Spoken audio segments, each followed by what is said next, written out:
lancer le partage d'écran. Et comme ça, parce que du coup, je vais vous montrer les slides, ça ne sera pas plus mal. Et puis, on pourra y aller. Voilà. Donc, écoutez, après avoir vu cette introduction, ces vidéos, il faut quand même que je vous remercie tous. Je vous remercie tous d'être là. Je vous remercie l'organisation, mais aussi de m'avoir donné cette opportunité. Moi, je suis très content de venir ici, d'être là avec vous, d'échanger avec vous et de partager donc sur ce sujet-là. Et voilà. Donc, si vous ne me connaissez pas déjà, donc je suis Jean-Pierre Lambert, coach agile et qualité indépendant. Alors, dans le coin de la slide, voilà, il y a des... si vous voulez me retrouver, donc jp-lambert.com. Si vous voulez me solliciter, travailler avec moi, n'hésitez pas. Il y a mon Twitter aussi, n'hésitez pas à partager.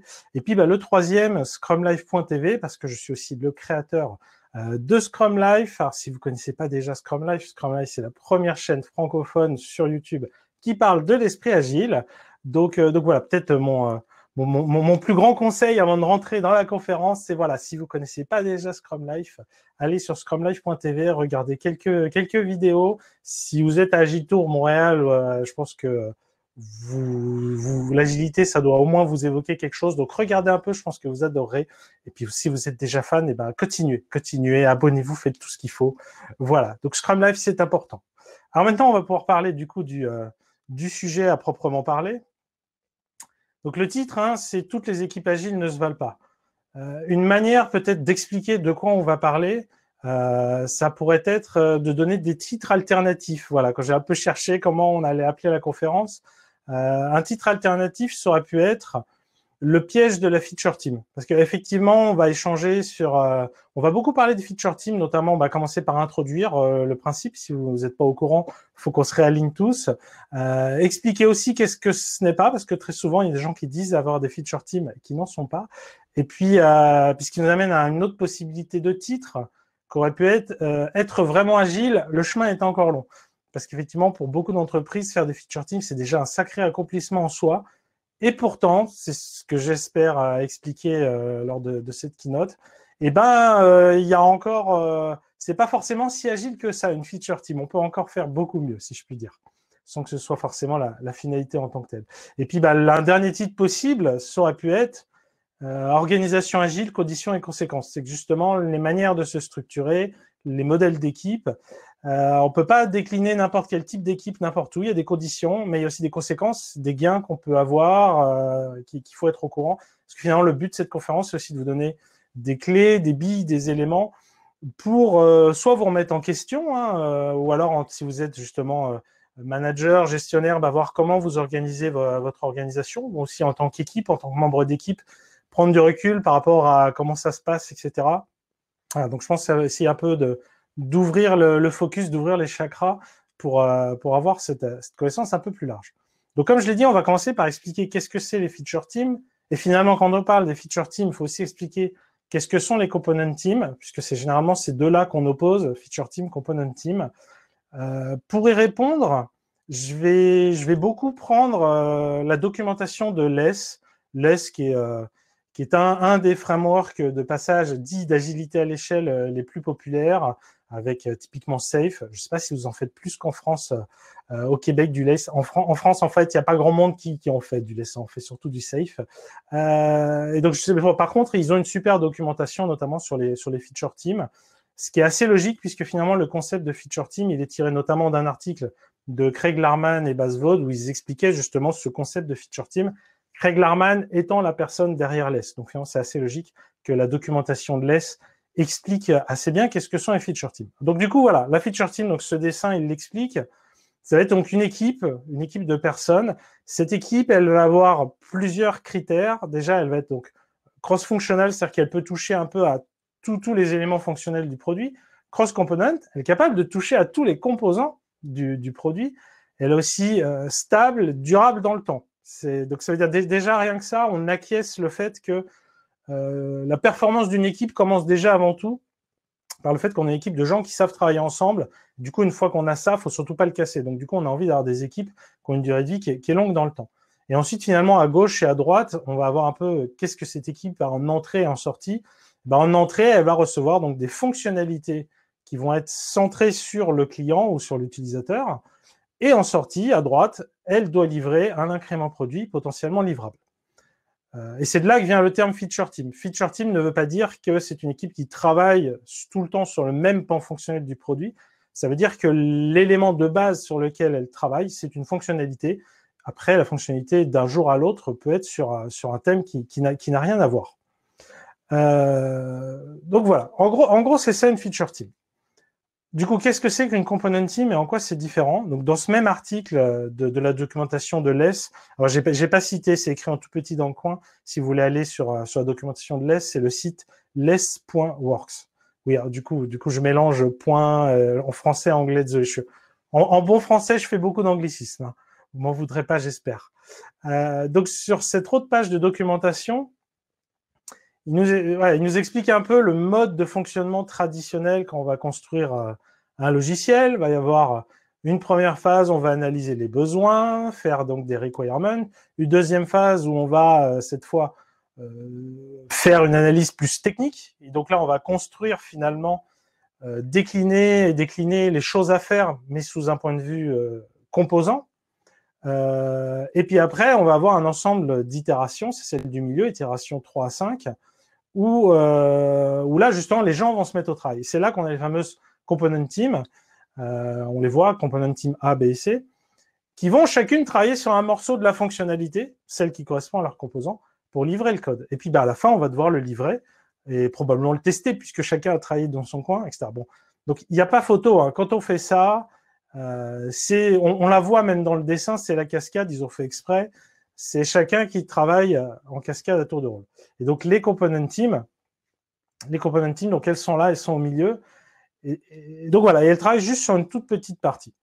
Et donc, pour aller au-delà de ça, si on veut vraiment appuyer, c'est quoi la différence entre component team et feature team, je vais vous montrer cet autre diagramme, toujours sorti de cette même documentation. Finalement, en component team, on a un ensemble de fonctionnalités qu'on a envie d'implémenter. On va la découper en petits morceaux en fonction des différents composants. Voilà. Chaque équipe, chaque component team doit travailler sur un composant donné. Potentiellement, les component teams doivent se synchroniser entre elles parce qu'il peut y avoir des dépendances, etc. Et puis, par contre, après, le chemin est clair vers les composants. L'équipe du composant A gère le composant A et elle fait sa vie toute seule dessus. Quand on est en feature team, la barrière n'est pas au même endroit. On va avoir un ensemble de fonctionnalités. On va donner une fonctionnalité à une feature team donnée. Chaque feature team prend une fonctionnalité à faire. Et par contre, ensuite, elle doit toucher à tous les composants pour implémenter sa fonctionnalité. Voilà, donc si je reprends la définition, hein, donc c'est une fonctionnalité de bout en bout, centrée sur le client.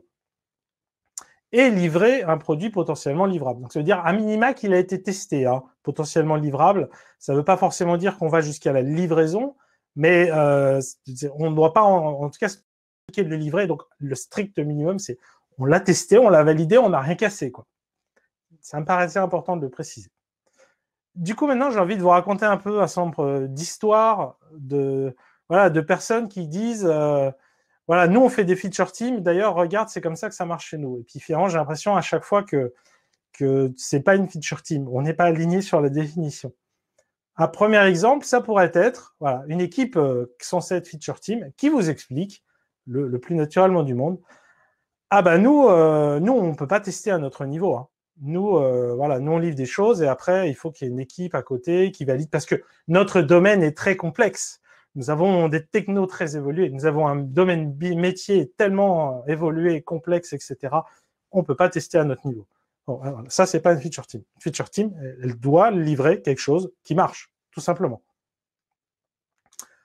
Un autre exemple, ça serait, voilà, vous avez une feature team, vous vous baladez, alors on va dire avant le Covid, vous allez les voir. Enfin, ceci dit, ça marche aussi après Covid avec le board virtuel, avec le tableau virtuel. Donc, ils ont leur tableau, qu'il soit physique ou qu'il soit virtuel. Et en fait, sur ce tableau, ils ont des colonnes, évidemment, de l'état d'avancement des choses, mais ils ont aussi ce qu'on appelle des lignes de nage. C'est-à-dire qu'il faut imaginer que le tableau, en gros, on a un peu 4 tableaux en un. Et en gros, finalement, il y a une ligne qui est, par exemple, développement front-end sur iOS. Puis on a une autre ligne, développement front-end sur Android. Puis une autre ligne, développement front-end sur web. Puis une autre ligne, développement back-end. Puis une autre test. Puis une autre déploiement Ops. Puis sur peut-être une autre d'ailleurs qui est sur le design. Bref, on peut rajouter tout ce qu'on veut. Et là, l'équipe qui vous explique ça, voilà, que sur notre board, chaque techno a sa propre ligne de nage, je suis désolé, pour moi, c'est pas une feature team. Parce qu'en fait, qu'est-ce qu'on fait dans cette équipe-là? Bah, on prend la grosse feature et on la découpe en plein de petits bouts, en plein de petits composants. Et on dit, bah voilà, bah ça c'est le composant front-end iOS, ça c'est le composant front-end Android, ça c'est le back-end. On le découpe.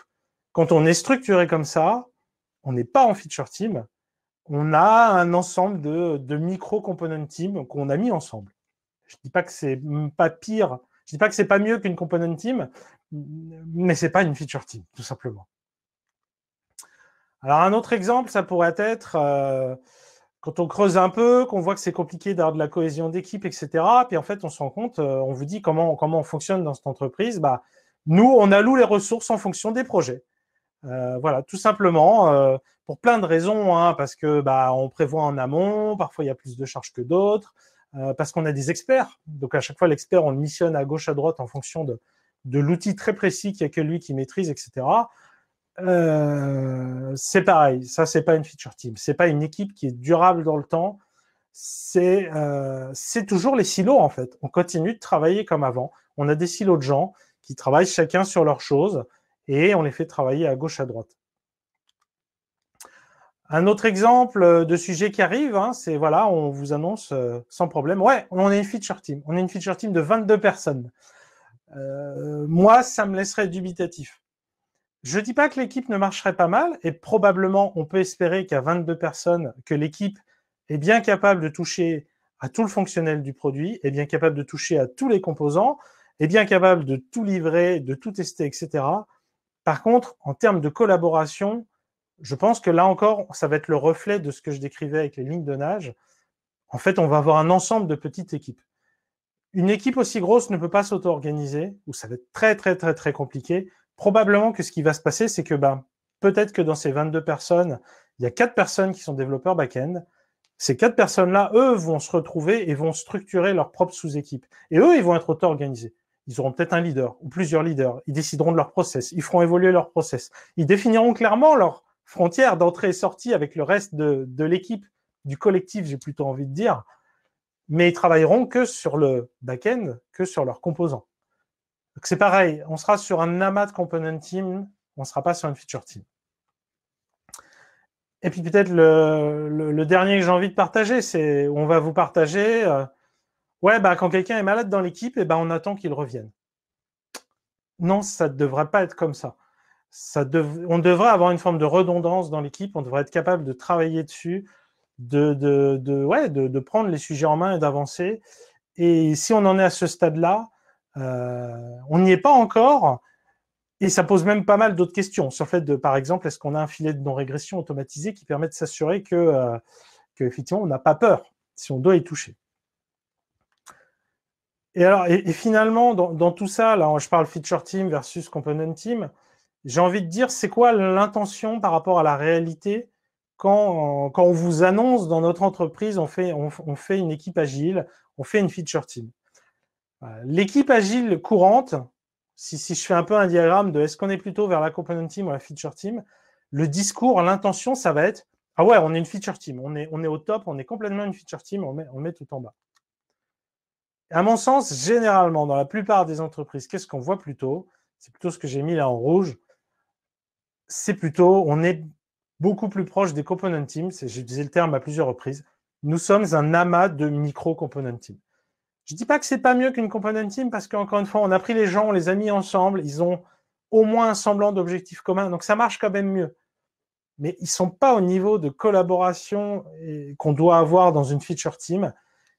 Ils sont juste chacun mis ensemble à avancer sur leur sujet. Alors maintenant, j'ai beaucoup critiqué voilà, les feature teams et les gens font mal les feature teams, etc. Il faut quand même, c'est un peu facile de critiquer, c'est quand même difficile de faire des feature teams.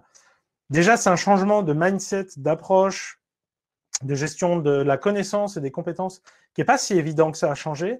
Il y a aussi la difficulté, au-delà de l'équipe, de comment on le gère à plusieurs équipes. Hein, c'est que comment je fais bien mon code dans mon équipe et comment dans les autres équipes, ils font bien le même niveau de qualité de code quand on touche tous au même module, au même composant.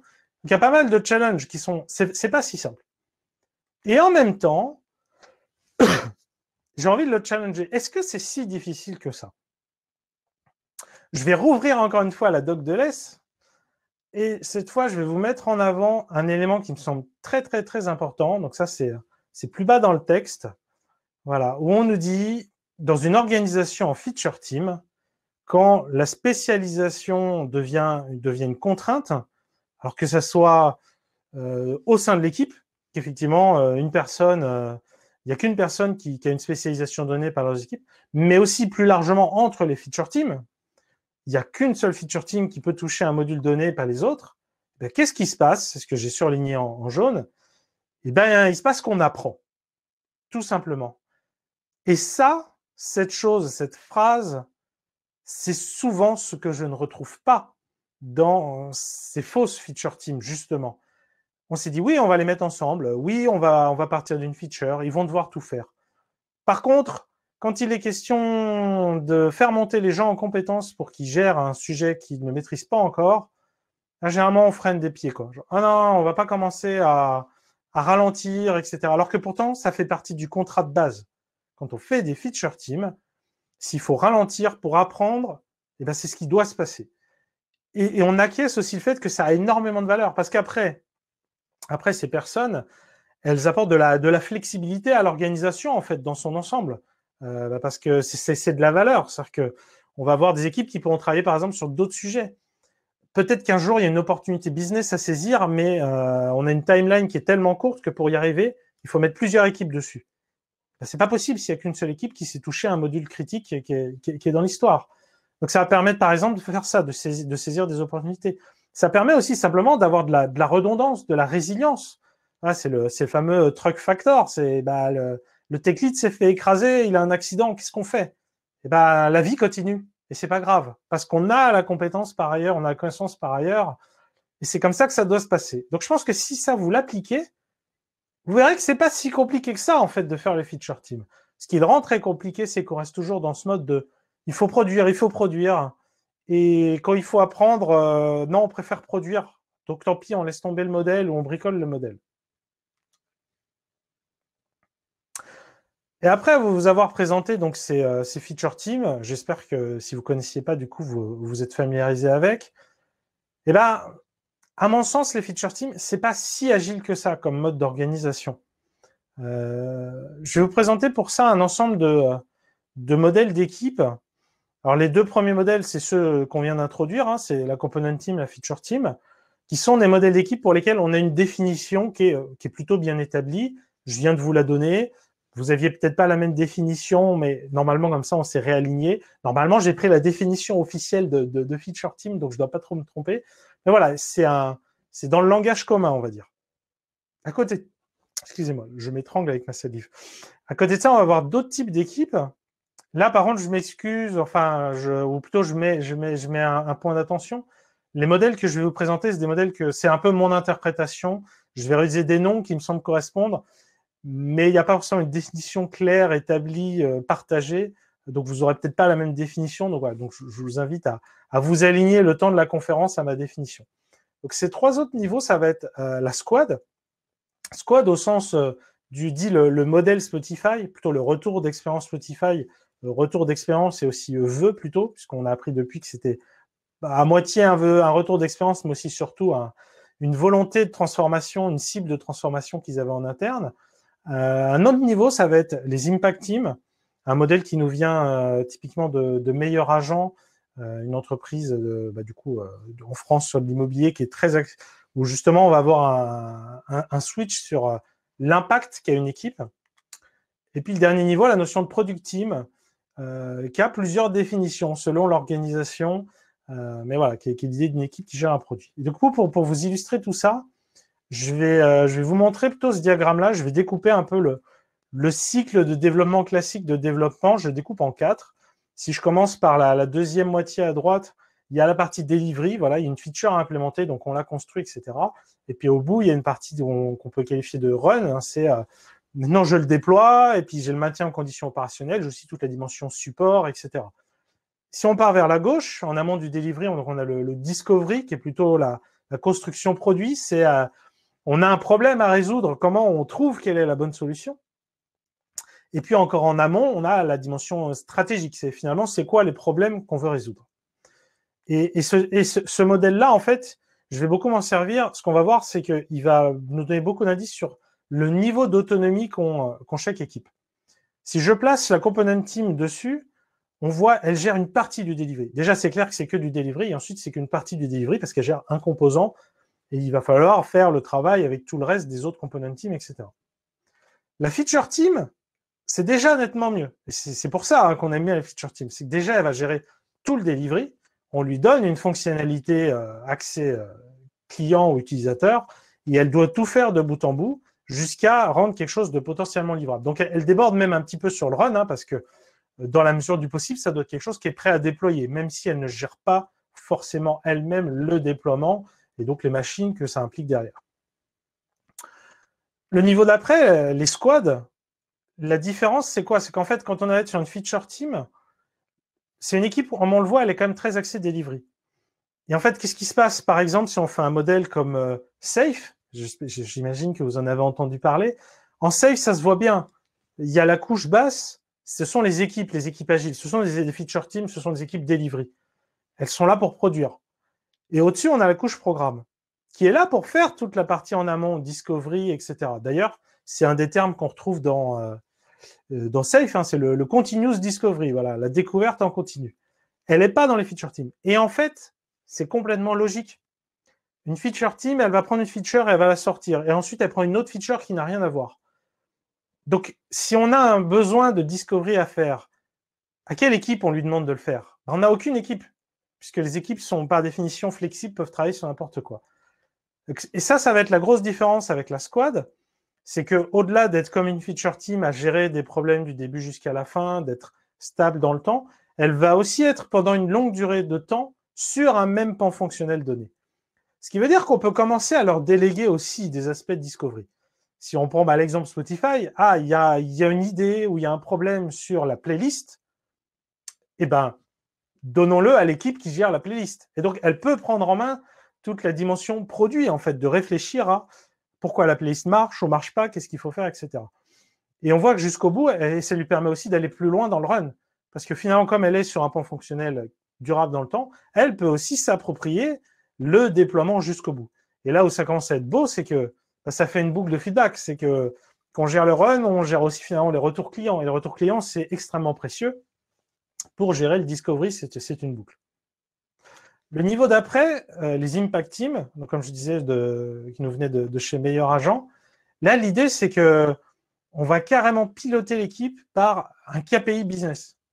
On va leur dire, voilà, il faut augmenter l'acquisition de tant de pourcents, etc. Et là, on voit que du coup, on n'est plus sur le même deal, c'est plus le même contrat. On n'est plus là pour implémenter les features. On est là pour vraiment résoudre des problèmes. Donc déjà, on a tout le discovery. On commence même à toucher un peu dans le niveau stratégie. Comment est-ce qu'on va faire pour améliorer l'acquisition? Et puis, le dernier niveau product team, là, c'est une équipe qui gère intégralement un produit ou c'est un produit qu'on a réussi à découper en sous-produits et la product team est donc quasi intégralement autonome pour gérer son produit ou son sous-produit. Donc, on voit, il y a quand même un échelonnement en termes de gestion, en termes d'autonomie. Alors maintenant, à partir de là, ces différents modèles, qu'est-ce que ça nous dit? On va le regarder sous différents angles, en fait, pour voir qu'est-ce que ça nous apprend. Le premier angle, ça va être par rapport à l'organisation. Ce qu'on va voir, c'est que plus on va être vers la component team, plus on va être dans une organisation traditionnelle, plus on va être vers la product team, plus on va être sur une organisation novatrice, qui fait part belle à l'innovation. En component team, il n'y a pas photo. Enfin, on est en mode waterfall avec des silos. On est là, on gère notre partie très précise du produit. Et après, il faut synchroniser avec le reste du monde, mais nous, on gère notre truc et puis c'est tout. D'ailleurs, ce n'est même pas forcément un produit, c'est vraiment une brique, quoi. En feature team, c'est le fameux Agile at Scale. Voilà. C'est ce modèle-là où on se structure en ensemble de features à faire et on est ensemble d'équipes de feature team qui vont dépiler ces features. Quand on arrive dans la squad, là, on commence à toucher tout ce qui va être DevOps finalement. Le fait qu'effectivement, il y a un vrai ownership de la solution jusqu'au bout. C'est un des mottos de DevOps, c'est aussi you build it, you run it. Désolé pour l'accent. C'est voilà, j'ai fait quelque chose, j'en suis le garant. Et ce qui nous amène aussi à tout ce qui est microservices. Alors, je parle pas souvent le microservice, on en parle comme un pattern d'architecture logicielle. On oublie souvent que c'est aussi, et c'est surtout cet aspect-là qui m'intéresse, c'est aussi beaucoup, c'est un pattern d'organisation tout court, d'organisation d'entreprise, d'organisation d'équipe. C'est-à-dire que l'idée de faire un microservice, au-delà de identifier un domaine spécifique où il n'y a pas d'interférence, etc., c'est aussi de dire qu'on a une équipe qui gère ça, qui gère ce microservice et qui le gère du début jusqu'à la fin et qui en particulier donc gère aussi l'infrastructure pour faire tourner ce microservice, etc. Donc on voit, c'est ce principe de la squad. On est de manière pérenne sur un domaine fonctionnel. Donc, on gère aussi les microservices qui sont derrière. Et donc, on gère tout le run et ça nous permet de gérer le discovery, etc. Sur l'Impact Team, on prend de la hauteur, justement. On commence à vraiment se poser des questions KPI business. Et là, en fait, on va rentrer vraiment de plein pied dans une approche pilotée par le product management. Notamment dans l'Impact Teams, il y a un gros focus sur tout ce qui est expérimentation, Lean Startup, etc. C'est voilà comment on découvre au plus vite. Et ça va être un pilotage d'organisation qui va être typiquement être fait par des OKR, les OKR, Objectives Key Results, qui a un modèle en fait qui devient de plus en plus populaire, mais qui ne marche pas tant qu'on n'est pas sur ce type d'équipe. Quand on est sur les équipes d'avant, on peut une feature team par exemple qui livre une feature qui marche mal, comment savoir si c'est parce que c'est l'équipe a mal travaillé ou c'est parce qu'on lui a demandé de faire la mauvaise feature? On ne sait pas, en fait. Donc, on ne peut pas prendre un OKR et le décliner jusqu'à l'équipe avec un objectif business. Donc, on se retrouve à mettre des objectifs qui sont sur de la productivité. Et donc, en fait, le modèle OKR ne marche plus vraiment et on le dénature complètement. Quand on reste au niveau Impact Team, l'OKR marche très, très bien. On a des objectifs business et on les décline en plus petits bouts, mais toujours business, sur des équipes. Et là, ça marche très bien. Et puis finalement, le dernier niveau product team, on va être dans une orga, la meilleure analogie, c'est le principe, c'est l'analogie de la mini startup.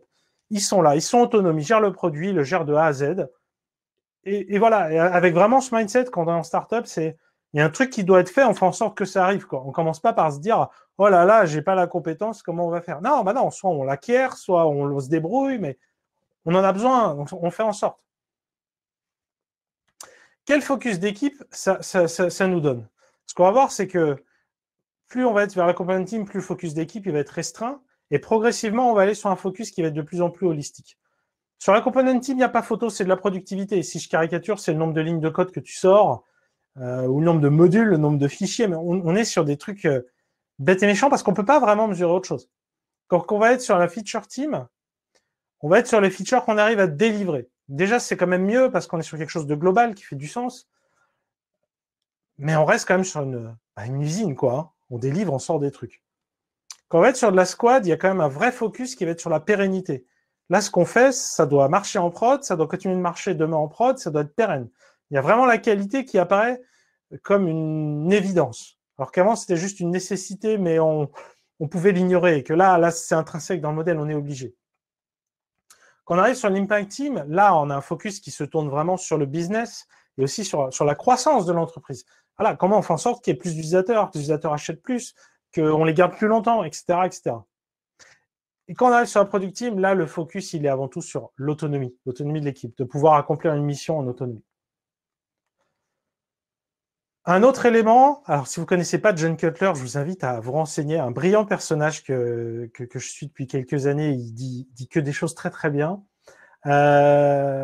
Et une des phrases célèbres qu'il a inventé un jour et qui est bien restée, c'était de dire ce qu'on cherche dans les organisations, c'est le outcomes over outputs. On cherche à avoir un véritable impact, à changer le monde, à ce qu'il y ait une vraie différence et pas juste sortir des trucs, pas juste faire des machins. Là, ce qu'on voit, c'est ça, c'est que quand on est en component team, concrètement, qu'est-ce qu'on sort? On sort des trucs. Voilà. Le sens ne va pas beaucoup plus loin que ça. J'ai sorti des fonctions, des lignes de code, j'ai sorti des trucs. Quand on est en feature team, on a sorti des trucs, non, on sort de la valeur. Parce que la brique de base, la feature, elle est centrée client ou utilisateur. Donc on commence à sortir de la valeur. Ça, c'est quand même pas mal déjà. Quand on va être sur la squad, on va sortir de la valeur. de la valeur pérenne. C'est-à-dire qu'on ne se contente pas de se dire aujourd'hui, prenons la feature qui va nous rapporter le plus. Non, non, mais attends, on va la maintenir, la feature, après. Donc, il faut quand même que ça soit pérenne dans le temps et pas juste le bon plan du moment, etc. Sur les impact, quand on va être sur les impact teams, là, on va commencer à se demander, on va faire de la valeur pertinente, en fait, parce qu'on va être tout le temps drivé par l'impact, par les KPI, etc., sur ce qu'on fait a bien du sens pour l'entreprise. Et donc, voilà, il ne suffit pas de faire plaisir à l'utilisateur, si je caricature. Il faut aussi que ça fait du sens pour le business. Et finalement, le dernier niveau, quand on est sur la product team, et ben en fait, c'est même on définit concrètement qu'est-ce que c'est la valeur. Parce que la valeur, effectivement, c'est assez flou. La réponse de qu'est-ce que c'est la valeur, elle est très contextuelle. Ça dépend beaucoup de votre organisation, de votre équipe. Et donc ça, c'est ce qu'on va retrouver en fait dans un product team. On est à un niveau où, bah oui, on décide en fait. Ça veut dire quoi pour nous dans notre contexte, la valeur. Alors un autre axe qu'on pourrait regarder, ça va être le mode de passage à l'échelle. Parce qu'en fait, pourquoi on parle d'organisation, hein, on est toujours sur cette notion de passage à l'échelle. C'est qu'en gros, l'entreprise réussit, l'entreprise a envie de gérer plus de problèmes, résoudre plus de problèmes et récolter l'argent pour résoudre ces problèmes ou gérer des problèmes plus gros. Donc, comment faire? Et donc, typiquement, quand on va être dans la component team, ça va être, voilà, ce que j'ai mis scaling the workforce, et on va mettre de plus en plus de gens, alors qu'en fait, vers la product team, on va être plutôt sur ce qu'on appelle unscaling the problem. C'est comment on fait en sorte que finalement, le gros problème, on arrive à le rendre gérable par des petites équipes sans intriquer tout le monde. Le component team, c'est quoi en fait? C'est l'ère industrielle. C'est tu veux plus de gens qui produisent, tu veux plus de production, tu rajoutes plus de gens qui produisent. D'ailleurs, c'est pas pour rien qu'on les appelle des ressources, ces personnes. C'est ça. Et puis évidemment, en cascade, il faudra sûrement rajouter des managers, parce que plus il y a de personnes à manager, donc plus il faut de managers. C'est le modèle classique qu'on essaye quand même globalement de s'éloigner. Le feature team, c'est le modèle Agile at Scale. On se dit, il y a quand même un alignement, on décorrèle la partie discovery, delivery, et voilà, et on structure ça avec les feature teams.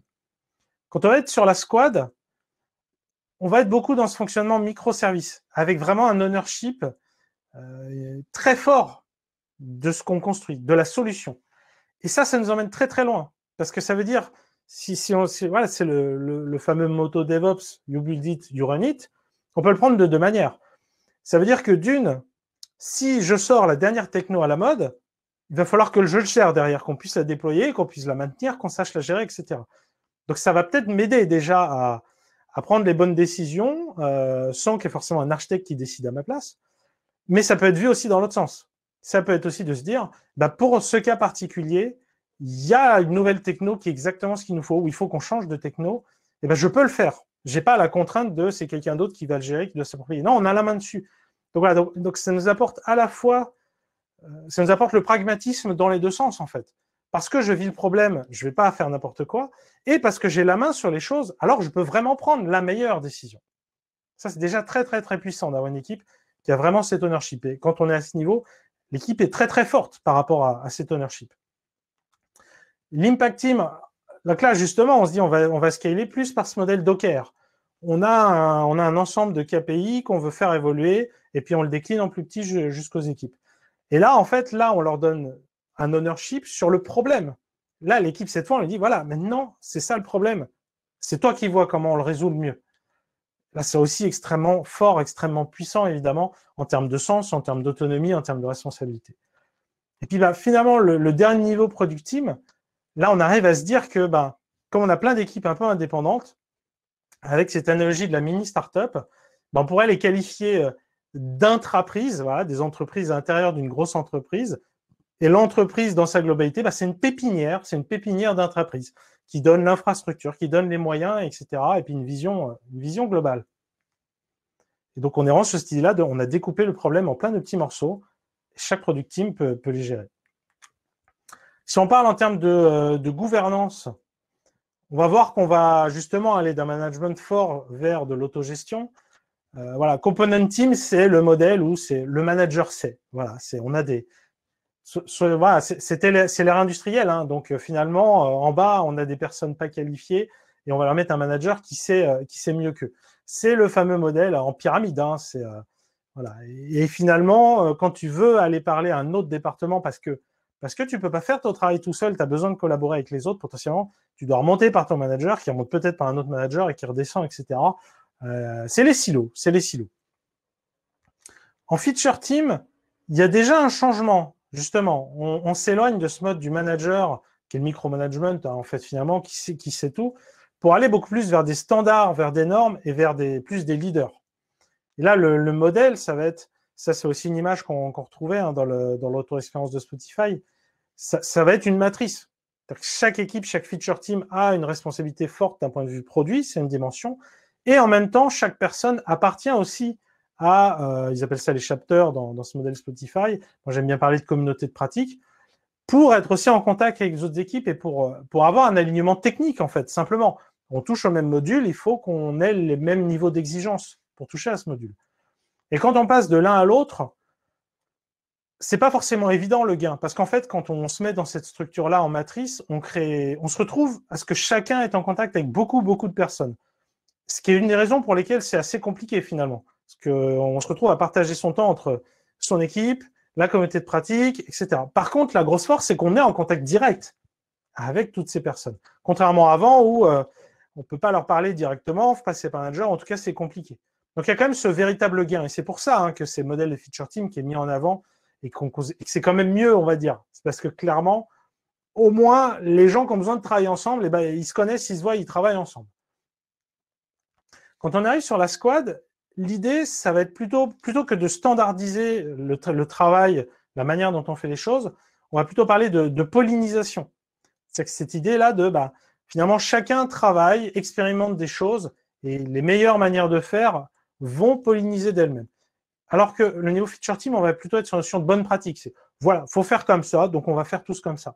Que là, on est plus sur, chacun indépendamment, on trouve une manière intéressante, et les meilleures manières de faire vont s'auto-établir, vont se généraliser. Et en termes de diagramme, là, on commence à être sur un réseau entre les équipes. Par contre, il y a quand même toujours finalement une lourdeur dans le leadership. C'est-à-dire que, mais qu'est-ce qu'il faut faire? On a toujours besoin de se synchroniser un petit peu tous. C'est dans cette direction qu'il faut aller. Oui, mais c'est peut-être pas une bonne idée parce que moi je vois ça. Ah, mais il y a tel impact, etc. C'est ce que va nous changer justement le niveau d'après avec excusez-moi, avec les impact teams, où là on va passer en mode OKR, où là justement, on va être piloté par une vision très forte. Et donc là, on va être pareil sur un réseau, sauf que la notion de leadership, là, elle va être à sens unique en fait.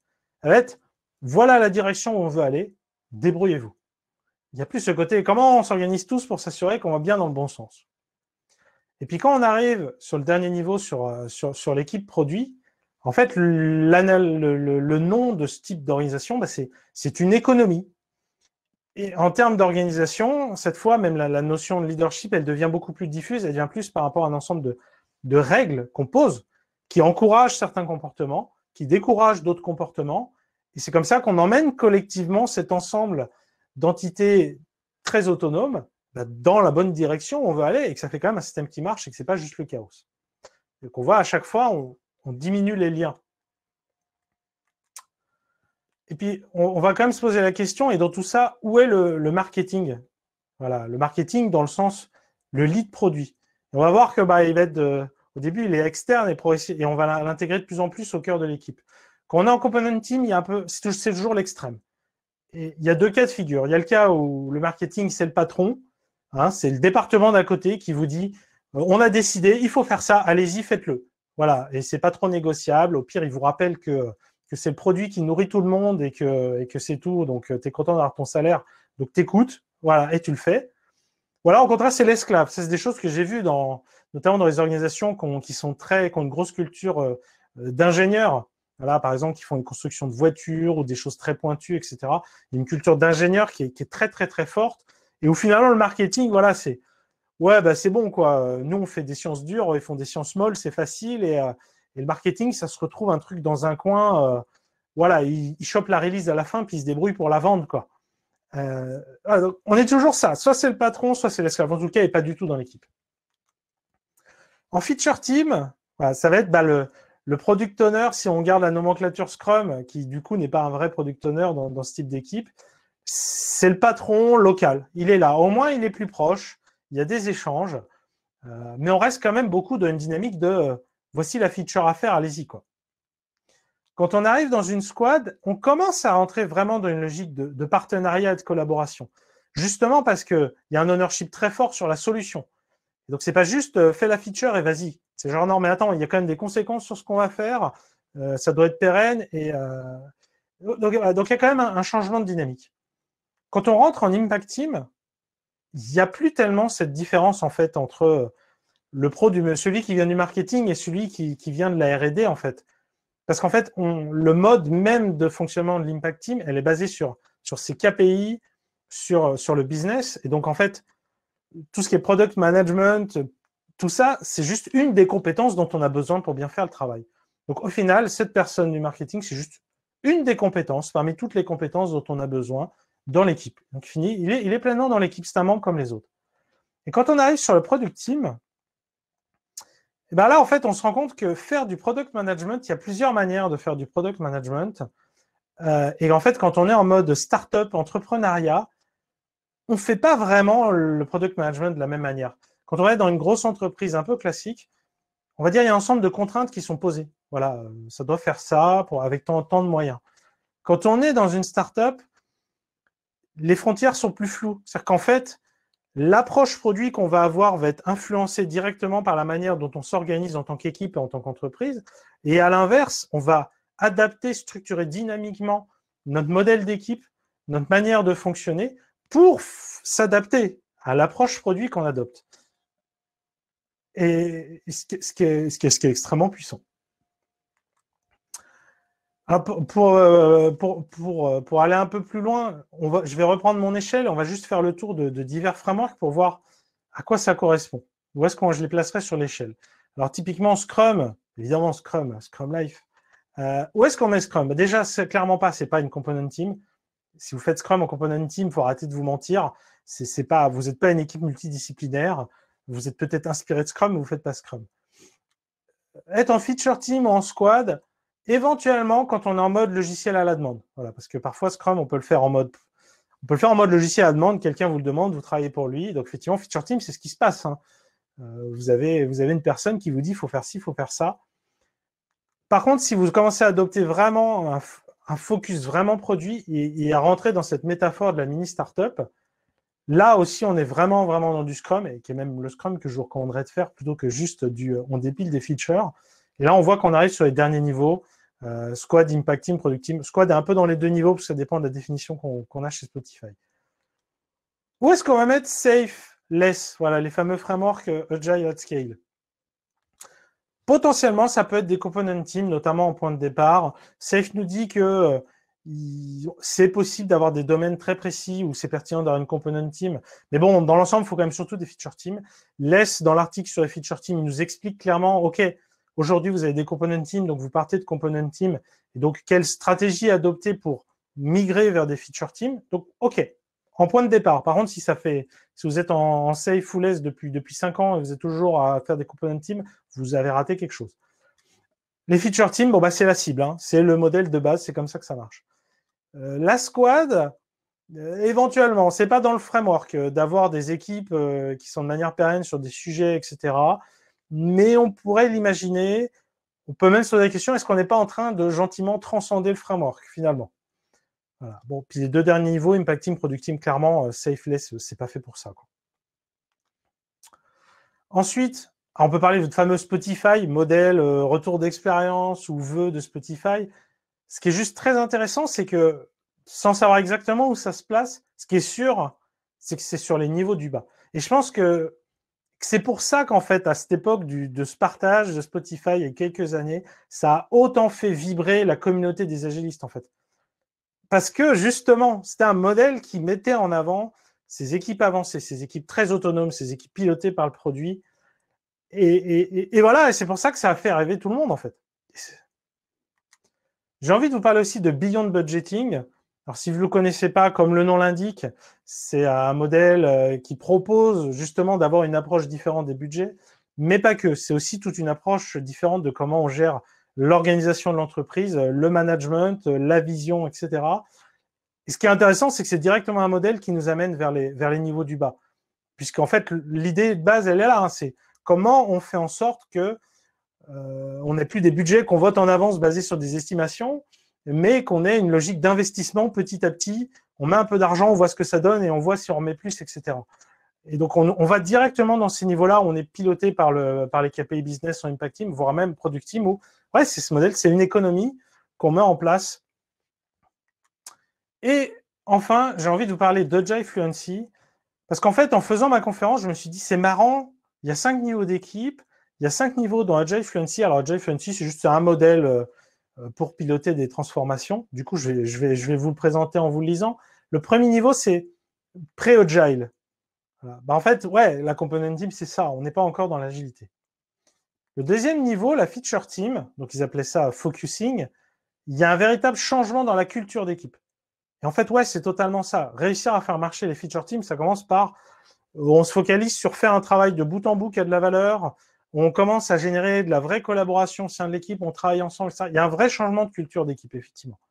La squad, le niveau d'après, delivering, il y a un vrai changement dans les compétences d'équipe. Effectivement, c'est l'étape où vraiment il faut qu'on devienne dans l'excellence technique. Donc là, on revient là-dessus.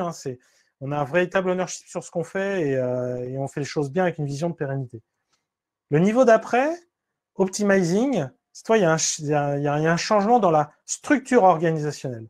Et là, c'est ça, les impact teams, c'est de se dire, on se structure de manière à ce qu'on puisse faire tomber directement les KPI business sur les équipes. Et puis, le dernier niveau, cette fois, il y a un changement de culture organisationnelle, renforcé, où là, voilà, là c'est vraiment ça, c'est se dire, on ne sait même pas ce qu'on est en train de construire, c'est l'avenir des entreprises, en fait. Product Team, on en est à ce niveau-là. Voilà, et donc je vais conclure. Je suis désolé, il ne restera peut-être pas beaucoup de questions. Qu'est-ce qu'il faut retenir un peu? Donc, pourquoi je vous ai présenté ces 5 niveaux? Voilà. Il faut bien garder en tête qu'il n'y a pas le même niveau d'autonomie qui est accordé à ces équipes-là. Il faut en être très conscient. Que ça se décline notamment par le niveau de responsabilité qu'ont ces équipes dans la conception du produit.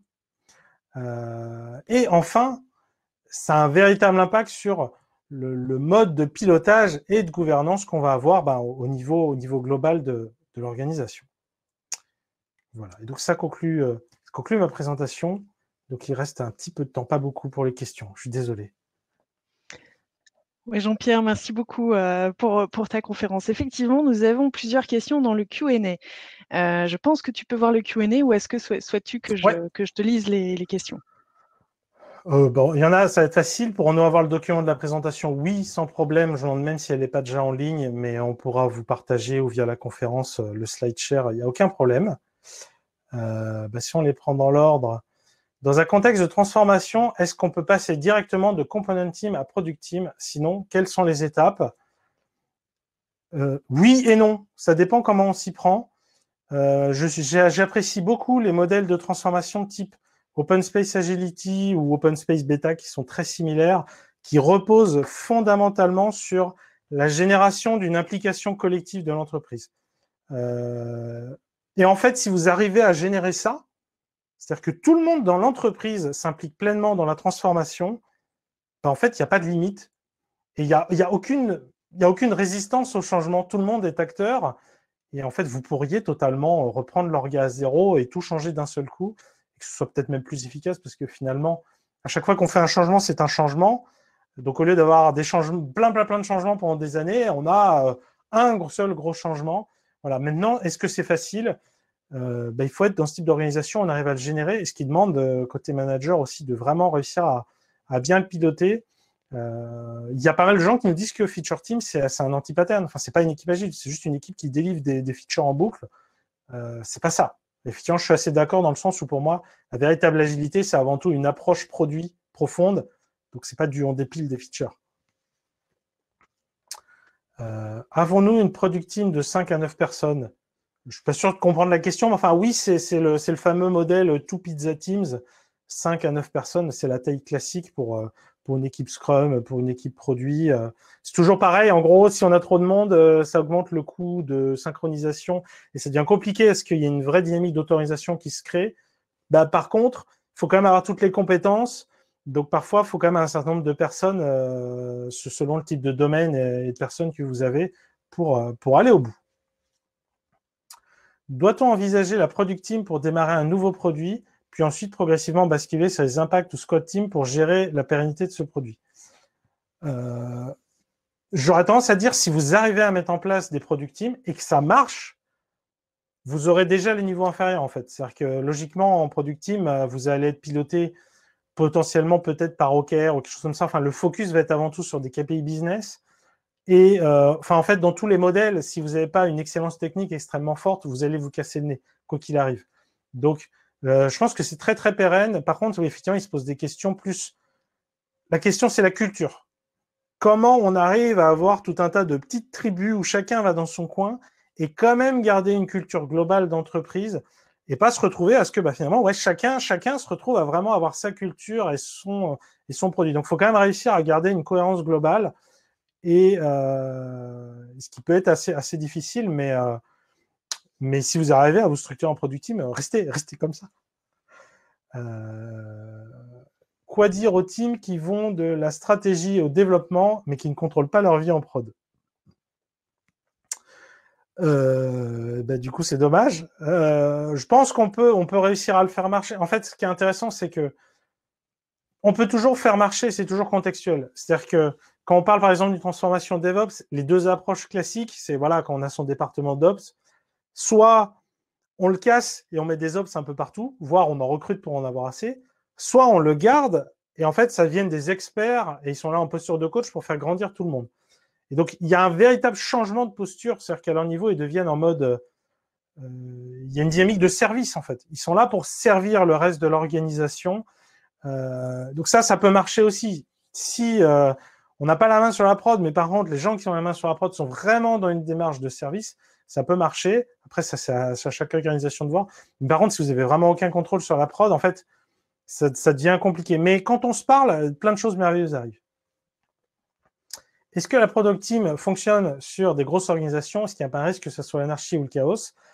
Je l'ai un peu évoqué à l'instant, la notion de réussir à une culture très forte et qui est pérenne. C'est pas si évident que ça, mais ça va être ça la clé. Et on en revient sur aussi comment on mène le management, comment on porte la direction, le management de l'entreprise. Et on peut, en fait, quand on regarde les fameuses grosses entreprises, les Google et compagnie, voilà, les GAFAM, c'est comme ça qu'ils sont structurés, en vrai. Ils ont des équipes capables de gérer des problèmes et ils sont autonomes. Et effectivement, ils sont pas là ils vont plus loin que juste dépiler des features. Il y a vraiment le sens là. Donc voilà. Comment considérer le code ownership à travers les différentes étapes, sachant que partager le code base entre les équipes est problématique? Alors, j'invite à regarder ce qui était justement dans le retour d'expérience / vœux pieux de Spotify. Ils avaient tout ce ils ont appelé une culture d'open source interne. Et en fait, contrairement, le réflexe, c'est de se dire que quand on est en component team, on va avoir du code de meilleure qualité, qui marche mieux, etc. Et en fait, c'est faux. C'est faux parce que finalement, quelqu'un qui fait mal son travail, ça se verra pas en fait. Il sera dans son truc. Quand on passe vraiment en feature team, justement, c'est ça qu'on parle de modèle open source, le fait de savoir que le reste de l'organisation va voir ton code te force à bien faire les choses. Il y a aussi plein de leviers. Ce qui fait qu'on écrit bien le code, c'est aussi parce qu'on va peut-être automatiser l'analyse de code statique. On est obligé simplement d'avoir une suite de non-régression automatisée qui fait bien le travail. Et ça, c'est sain. Et si vous l'avez pas, vous allez forcément bricoler. Donc en fait, ça vous force à mettre ces choses en place qu'il faudrait avoir de toute manière. Qu'est-ce qui est recommandé pour les très grandes entreprises? C'est plutôt culturel. Alors, ce qui est intéressant sur Agile Fluency, c'est que c'est pas forcément un modèle qui vous emmène au dernier niveau. On peut aussi le considérer comme chaque niveau peut être la finalité. Il y a un peu cette idée-là de agilité 1 étoile, 2 étoiles, 3 étoiles, etc. Et en fait, chaque niveau, il y a des vrais gains. Mais il y a aussi un vrai coût pour le mettre en place. Et donc, c'est aussi très simple d'assumer clairement en disant peut-être parce que justement, on a des contraintes ou on a un jeu politique très fort, on va pas aller plus loin que ce niveau-là. C'est trop coûteux d'aller plus loin. Donc voilà. Après, la limite, ça va être la culture. Encore une fois, j'ai cité Google, Microsoft et compagnie, c'est des énormes entreprises. Beyond budgeting, ça s'adresse aussi à des grosses entreprises. Donc voilà. Et je vois que Laetitia est revenue, c'est peut-être pour m'arrêter. Alors, il va rester quelques minutes, effectivement. Je te propose de choisir une dernière question parce qu'il y en a beaucoup qui arrivent encore. Elles sont toutes très Oh là, intéressantes. oh là là, Euh, écrivez-moi. Est-ce que tu pourras en choisir Euh, une dernière? ben, et l'argent dans tout ça, est-ce que ces équipes vont agir différemment s'ils ont les cordons de la bourse ou non? Oui, et c'est exactement ce qu'on veut. C'est pour ça que quand je parlais d'autonomie, il faut réussir à mettre en place un modèle. Il y a des exemples dans certains livres qui sont décrits, où, par exemple, sur de la construction d'avions, plutôt que d'avoir quelque chose de centralisé où il faut gérer les dépendances de tout le monde, il a été dit, voilà, en gros, on a un budget argent, on a aussi un budget poids, parce que du coup, pour l'avion, le poids est important. Chaque sous-équipe, les ailes, les moteurs, etc., avait un budget qui était alloué, et il y avait une règle qui était posée. En gros, pour tant d'argent, vous pouviez acheter tant de poids. Ou à l'inverse, vous pouviez donner tant de poids pour gagner tant d'argent, et ainsi de suite. Et avec cette règle-là, du coup, les équipes pouvaient s'organiser et s'optimiser entre elles directement sans aller voir le chef qui a une vision d'ensemble et qui dit est-ce que je peux, est-ce que je peux pas, etc. Et donc au contraire, je pense que c'est une énorme opportunité de donner cette responsabilité-là. Après, effectivement, faut que ça se passe bien, mais c'est comme tout, faut l'accompagner, faut mettre le cadre, L'agilité, il y a un cadre, il y a un cadre très rigide, qui commence par la rigueur. Si on n'est pas rigoureux, on ne peut pas être agile.